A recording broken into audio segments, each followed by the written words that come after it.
Do you have what it takes to solve a 200-year-old cipher and make your way to the treasure that's remained untouched for the last 2 centuries? Because if you find this treasure, you could own your dream car, house, and have a dream lifestyle. Or, if you're not careful, you could lose it all.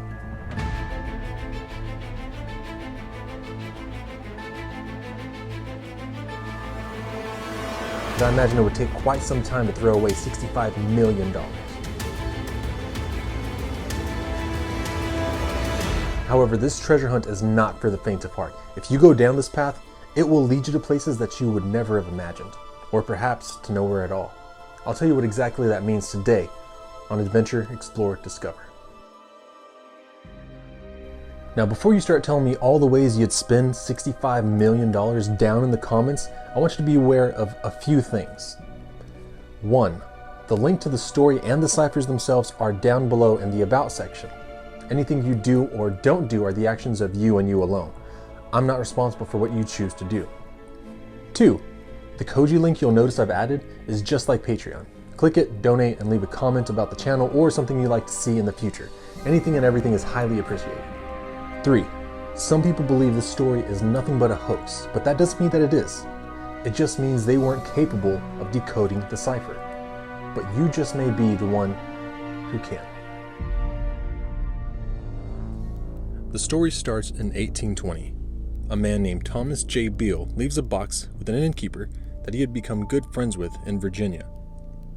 He tells the man to keep this container safe, but in the off chance that he never sees him again, then he could open it.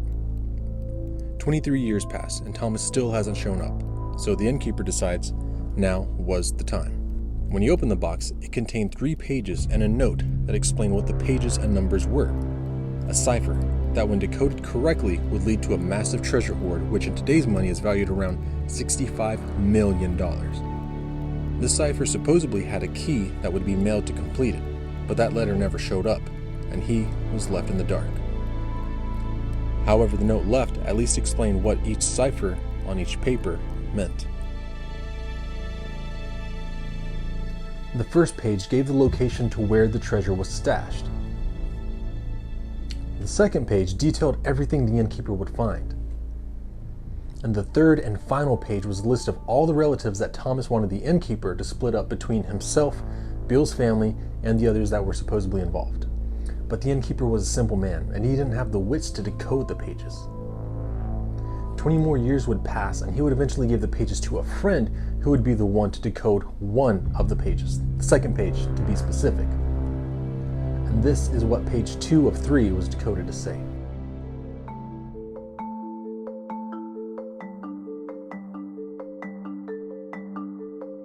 I have deposited in the county of Bedford, about 4 miles from Beaufort's, in an excavation vault 6 feet below the surface of the ground. The following articles belonging jointly to the parties whose names are given in number 3 herewith.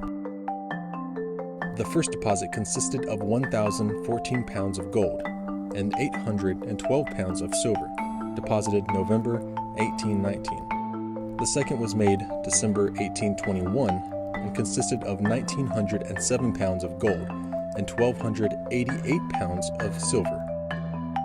Also jewels obtained in St. Louis in exchange for silver to save transportation, and valued at $13,000.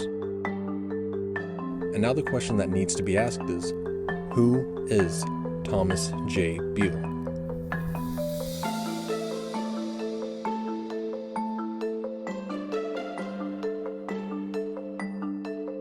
The U.S. consensus shows that only 2 people named Thomas Beale were alive in 1810, and they lived in Connecticut and New Hampshire. However, there was some missing information from the 1810 consensus. That included 18 counties of Virginia. So maybe the Thomas that we're thinking of just happened to live in one of those counties. The authenticity of his existence alone is in question, and some people believe that this was all just a story cooked up by Edgar Allan Poe because the guy had a thing for cryptographs. But he passed away in 1849, and this story came out in 1860. It's not likely it was him. So we don't know if Thomas, his story, or even the ciphers themselves are real. Supposedly, a supercomputer in the 80s had proved the cipher made no sense, and for a lot of people, that was enough proof that this was all a hoax. A hoax meant to sell the pamphlets that told the story in the first place.